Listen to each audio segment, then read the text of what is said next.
नमस्कार साथियों, मैं जयप्रकाश तिवारी। और आज बात पश्चिम बंगाल के विधानसभा चुनाव के दूसरे चरण की, जहां एक तरफ भारी मतदान ने लोकतंत्र की ताकत दिखाई, तो वहीं दूसरी ओर कई जिलों से छिटपुट हिंसा की खबरों ने सवाल भी खड़े किए। साथियों, पश्चिम बंगाल के कई जिलों में मतदान के दौरान 92% से अधिक वोटिंग दर्ज की गई, जो अपने आप में एक बड़ा रिकॉर्ड है। बड़ी संख्या में महिलाओं, युवाओं और ग्रामीण मतदाताओं की भागीदारी देखने को मिली। लेकिन इस उत्साह के बीच कुछ जगहों पर हिंसा, झड़प और तनाव की घटनाएं भी सामने आईं। अलग-अलग राजनीतिक दलों ने एक दूसरे पर मतदाताओं को डराने, बूथ कैप्चरिंग और हमले के आरोप लगाए। कुछ इलाकों में केंद्रीय बलों और स्थानीय पुलिस की तैनाती के बावजूद झड़प की खबरें सामने आई। वहीं प्रशासन का दावा है कि स्थिति नियंत्रण में है और अधिकतर जगहों पर शांतिपूर्ण मतदान हुआ।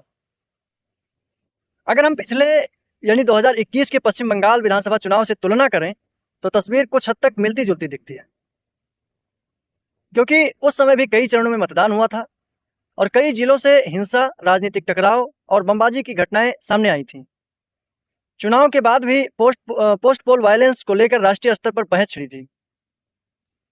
इस बार भी छिटपुट हिंसा की खबरें हैं, लेकिन मतदान प्रतिशत पहले से भी अधिक रहा, जो ये दिखाता है कि जनता डर के बावजूद लोकतांत्रिक प्रक्रिया में हिस्सा ले रही है। सुरक्षा व्यवस्था पहले की तुलना में और ज्यादा सख्त और व्यापक बताई जा रही है। पश्चिम बंगाल में चुनाव हमेशा से राजनीतिक रूप से बेहद संवेदनशील रहे हैं। यहाँ राजनीतिक प्रतिस्पर्धा तीव्र है। जमीनी स्तर पर कार्यकर्ताओं के बीच टकराव की घटनाएं नई नहीं है। लेकिन इस बार का 92% प्लस मतदान यह भी संकेत देता है कि जनता के मन में लोकतंत्र के प्रति भरोसा कायम है और लोग अपने अधिकार का इस्तेमाल करने के लिए घरों से बाहर निकल रहे हैं।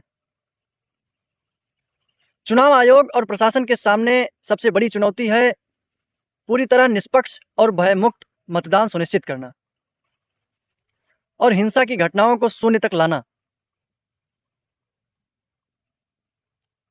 साथियों, पश्चिम बंगाल में एक बार फिर चुनावी तस्वीर दो पहलुओं में बटी दिख रही है।